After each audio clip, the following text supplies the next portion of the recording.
Hi guys, Paul here from rockclimbingcentral.com, and I'm here today to talk to you about what you should and shouldn't do when you're returning to climbing after an injury. So I am quite injury prone in all the sports that I've been in. I've become injured quite a few times now. Climbing, I get a few niggles here and there. I've never really had a major injury from it. The only major injury I've really ever had from a sport was from Brazilian Jiu-Jitsu. And that was the reason why I went on into climbing anyway, because I had to scrap that and go into climbing. And I've found that there's some things you definitely should do and some things that you definitely shouldn't do when it comes to returning from an injury, whether it's a minor or a major injury.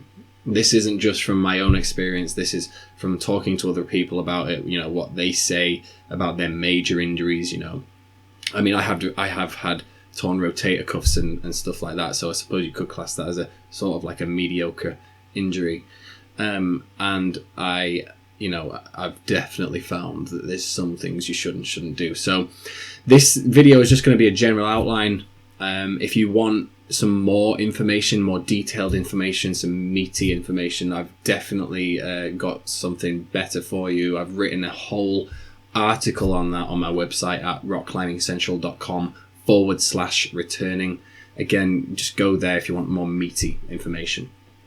So what are the do's and don'ts in terms of what you should do when returning to climbing after an injury? Well, the do's, there's about 4 on each.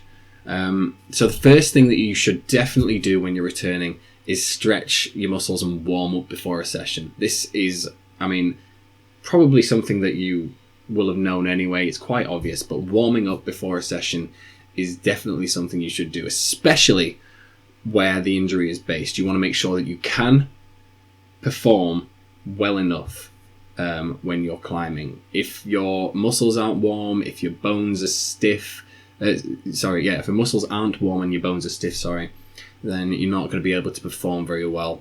And the warming up helps not only your muscles become more flexible and supple, it also helps your oxygen to get around the body, helps your blood to move, it helps your bones to become less stiff, it helps your ligaments to become less stiff, your tendons to become less stiff, everything. Just make sure you warm up. Now there's a few different warm-ups you can do, but obviously the one that most people go for when they go for climbing is just to climb very slowly on low grades. So that's the first thing. Now the second thing is, again, I've just mentioned it, is to climb slowly.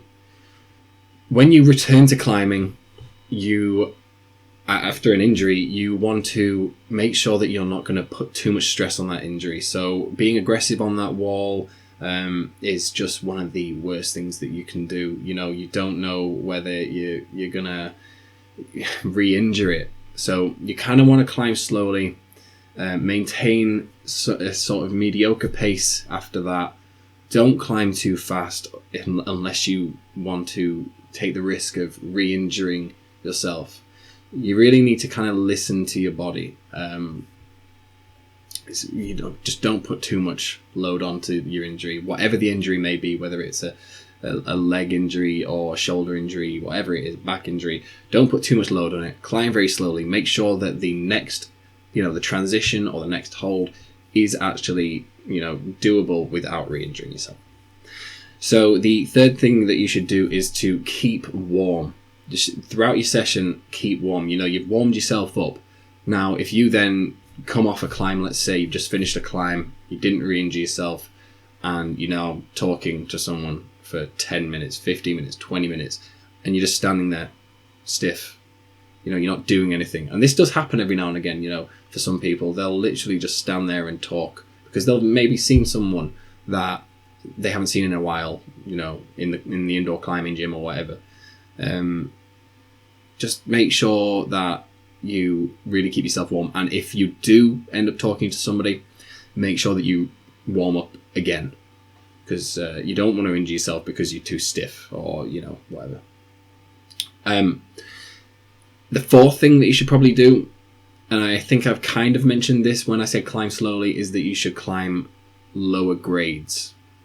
So lower grades will not only help you work on your technique, they also won't put too much stress onto your injury, because you'll be actually better than, you'll be better on these climbs, and therefore you'll be putting less stress onto the affected area. So this is also good, again, because you're actually using more technique. If you're on lower grades, you can focus purely on your technique rather than going too aggressive. It's hard to say that you're focusing purely on technique when you're going on higher grade climbs, because a lot of the time you just want to complete the climb, and you might do something that requires more strength than you would use on a lower grade climb, because you aren't focusing fully on technique. You just want to sort of finish the climb and just get it over and done with. So focus purely on technique on lower grade climbs. If you find that you can keep going on higher grade climbs because you're not re-injuring yourself, then do that. However, climb slowly and make sure that you aren't going to re-injure yourself on these higher grade climbs. So those are the things that you should do. So that, again, we're going to mention it again: stretch and warm up, climb slowly, keep yourself warm throughout the session, and climb lower grades. So that's 4. So now here's a list of what you shouldn't do. First of all, don't push yourself.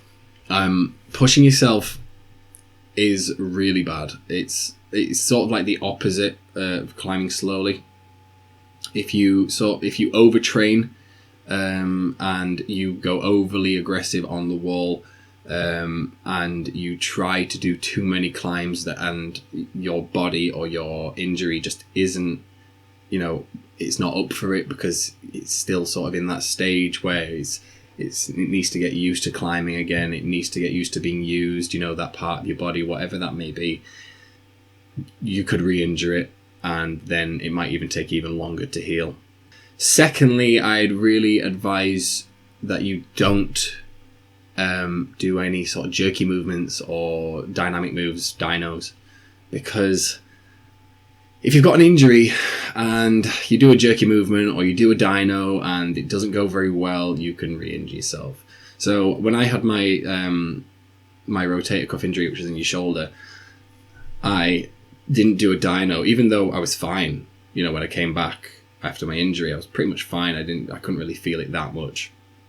I didn't do a dyno for months.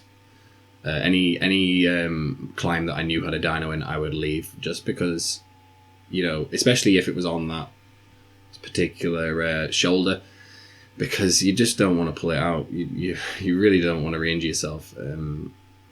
So thirdly, don't forget to keep drinking water. This hydrates your muscles and blood. It hydrates your body in general, which keeps your body flexible, supple, strong in general. Your body is made of 80+% of water. Keep drinking water. It's really underrated how much it actually helps to not only stop injuries but also stop re-injuring injuries and keeping your muscles hydrated, etc. Fourthly, this is something which I think a lot of people do. Don't let your ego affect your session. This, you want to finish a climb, but you can't because of your injury, but you want to finish the climb, so you do it anyway.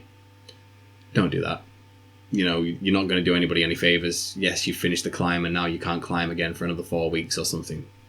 Doesn't make any sense. If you are experiencing pain, even if it's in your finger, for instance, that's one of the worst things to do in climbing. If you are experiencing a lot of pain, or that you've got too much pressure on your fingers or your elbow or your shoulder or your knee, whatever it may be, this can really affect you, not only for the next 4 weeks, for the next 5 weeks, for the next few months, for the next year. It can affect you for the rest of your life if you just keep overly injuring one particular part of your body. And you really don't want to do that. Take it from somebody that has done that, not only with climbing, but with Brazilian Jiu-Jitsu, with football, with all sorts of other sports. Don't do that. I can't stress this enough. I let my ego take hold of, I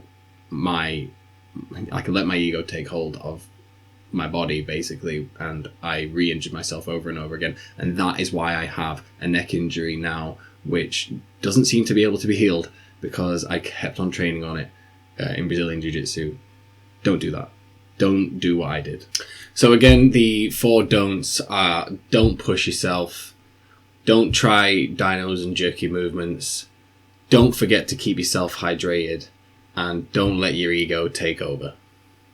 So those are the do's and don'ts. So I've got a few things that I want to add just to help you along. These aren't do's and don'ts, these are just general things to help you. So planning your session beforehand can really help you, working around your injury, basically. So if you're planning a session and you've got, let's say, I've already said this because I've had this, a rotator cuff injury on your shoulder, you want to plan the session so that you're not doing any climbs which are going to affect that. Another thing is, if you've got any goals, let's say your goal is that you want to climb a V6 by the end of the year, and right now you're a V3, and then suddenly you've got this injury, then you might want to change your goal. So let's say you've got 12 months to reach that V6 goal, and right now you're a V3 and you've just got injured. Well, you might only be able to reach, let's say, V5 by the end of the year. Or, it might take you an extra 6 months to reach V6 because of your injury. Not only does it take a while to heal your injury up, but you've also had time off the wall in that time. So you need to sort of get back into the rhythm of climbing again after you've been injured. And this can actually take quite a lot of time. So even though you might only be out for 2 months, it might take you an extra 6 months or maybe a bit less to get back to where you were. So before you return to climbing, you should probably prepare yourself if you definitely are going to come back to climbing. So let's say you've got an injury, but you know that you can do other things to help you so that when you return to climbing, everything's going to be fine. So let's say you've got a knee injury, for instance, and you want to keep your finger strength up so that when you return to climbing, your grips haven't gone, or at least they haven't gone as much. You can just do hangboards. You're not climbing because unfortunately you've got a knee injury, which means that every time you put your foot on the wall, it affects it. Instead, you can just hang on a hangboard using your fingers, which is going to train your grip strength so that when you come back, everything is a lot easier, or it's just the same on your hands. This doesn't mean that you're going to be as good a climber as you were before, because obviously you lose a bit of technique. However, fortunately, you can do other things to prepare yourself for when you come back. Again, something like pull-ups. You can do, something to lose weight so that it helps you on the climbing wall, because obviously when you're lowering weight, it's easier to climb on a climbing wall because heavier people find it a lot harder to get up the wall. So there's a lot of things you can do in terms of returning to climbing. So I do hope this video has really helped you understand the do's and don'ts of what you should do when you're returning to climbing after an injury. And I hope my little tips at the end, I think there was 3 tips there, which were planning your session, changing your goals, and preparing yourself before you climb, before you come back to climbing. I hope those have helped you in some form or another. If they have, give me a comment in the comments section. Tell me how they've helped you, or if there's anything else that you do. Like this video if it's helped you in any way. Subscribe, because I'll probably be making more videos. Share it with anybody if you think that if it's gonna help them. And don't forget about my article. It's a much more detailed article than this video is. It's got much more detail in it, more meaty, as I said before, at rockclimbingcentral.com/returning. So thank you for watching this video, guys. I've been Paul from rockclimbingcentral.com, and I'll see you in my next video.